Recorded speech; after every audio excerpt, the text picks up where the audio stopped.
Hi hello guys, ഇന്ന് നമുക്ക് breakfast അല്ലെങ്കിൽ ഡിന്നറിനൊക്കെ കഴിക്കാൻ പറ്റിയ നുറുക്ക് ഗോതമ്പ് കൊണ്ടുള്ള ഉപ്പുമാവ് ഉണ്ടാക്കിയാലോ. പണ്ട് നമുക്ക് അങ്കനവാടിയിൽ നിന്നൊക്കെ കിട്ടിയിരുന്ന ആ ഉപ്പുമാവ് ഓർത്തപ്പോഴാണ് കേട്ടോ ഞാനിതൊന്ന് ഉണ്ടാക്കി നോക്കിയത്. ശരിക്കും പറഞ്ഞാൽ ഇതെനിക്ക് ഉണ്ടാക്കാൻ അറിയില്ലായിരുന്നു, ഞാൻ ആദ്യമായിട്ട് ഉണ്ടാക്കി നോക്കിയതാണ്. പക്ഷെ നല്ല ടേസ്റ്റ് ഉണ്ടായിരുന്നു കേട്ടോ. അതുകൊണ്ടാണ് ഞാൻ ഈ വീഡിയോ ഷെയർ ചെയ്യുന്നത്. അത്ര പെർഫെക്റ്റ് അല്ലെങ്കിലും കഴിക്കാൻ അടിപൊളിയായിരുന്നു കേട്ടോ. അപ്പം ഞാനിത് കുറച്ച് റെഫറൻസ് ഒക്കെ നോക്കിയിട്ടാണ് ഉണ്ടാക്കി നോക്കിയത്. നിങ്ങൾ എങ്ങനെയാണ് ഉണ്ടാക്കുന്നതെന്ന് ഈ വീഡിയോ മുഴുവനായി കണ്ടിട്ട് കമൻറ്റ് ചെയ്യണേ. അപ്പോൾ ഞാൻ ആദ്യം ചെയ്തത് നുറുക്ക് ഗോതമ്പ് നന്നായി വാഷ് ചെയ്ത് ഡ്രെയിൻ ചെയ്തെടുത്ത് വെച്ചു. എന്നിട്ടൊരു ചട്ടി ചൂടാക്കി വെളിച്ചെണ്ണ അല്ലെങ്കിൽ നെയ്യ് ചേർത്ത് കൊടുക്കാം. വെളിച്ചെണ്ണ ചൂടായി വരുമ്പോഴേക്കും ഗോതമ്പും കൂടെ ചേർത്തിട്ട് ചെറുതായിട്ടൊന്ന് റോസ്റ്റ് ചെയ്തെടുത്ത് വെക്കാം.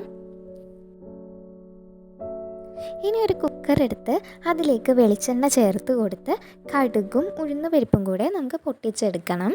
ഇനി അതിലേക്ക് ചെറുതായിട്ട് അരിഞ്ഞു വെച്ചിരിക്കുന്ന ഇഞ്ചി, സവാള, പച്ചമുളക് പിന്നെ കറിവേപ്പില കൂടെ ചേർത്ത് കൊടുത്ത് വാട്ടാം. ചെറുതായിട്ട് അരിഞ്ഞു വെച്ചിരിക്കുന്ന ക്യാരറ്റ് കൂടെ ചേർത്ത് കൊടുത്തിട്ട് വഴറ്റാം. വെജിറ്റബിൾസൊക്കെ നിങ്ങൾക്ക് ഇഷ്ടമുള്ളതുപോലെ നിങ്ങൾക്ക് ചേർത്ത് കൊടുക്കാവുന്നതാണ്. അത് ചെറുതായിട്ട് വാടിയതിന് ശേഷം പാകത്തിന് വെള്ളവും ഉപ്പും ചേർത്ത് കൊടുക്കണം. ഇനി നമ്മൾ വറുത്ത് വെച്ചിരിക്കുന്ന നുറുക്ക് ഗോതമ്പും കൂടെ ചേർത്ത് കൊടുത്തിട്ട് മൂടി വെച്ച് വേവിച്ചെടുക്കാം. ഏകദേശം 1-2 വിസിലൊക്കെ കേട്ടാൽ മതി. അപ്പോൾ ഇതാ ഉപ്പുമാവ് റെഡി ആയിട്ടുണ്ട്.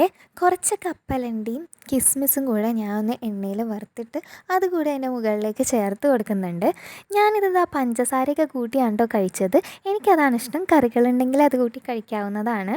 അങ്കനവാടിയിൽ ഉണ്ടാക്കണ അത്ര പെർഫെക്റ്റ് ആയില്ലെങ്കിലും സംഭവം കൊള്ളായിരുന്നു കേട്ടോ, അടിപൊളിയായിരുന്നു. അപ്പോൾ വീഡിയോ ഇഷ്ടപ്പെട്ട് കഴിഞ്ഞാൽ ലൈക്ക് ചെയ്യുക, ചാനലിലൂടെ ഒന്ന് സബ്സ്ക്രൈബ് ചെയ്ത് സപ്പോർട്ട് ചെയ്യുക. അപ്പോൾ വേറൊരു നല്ല വീഡിയോ ആയിട്ട് വരാം. അതുവരേക്കും ബൈ.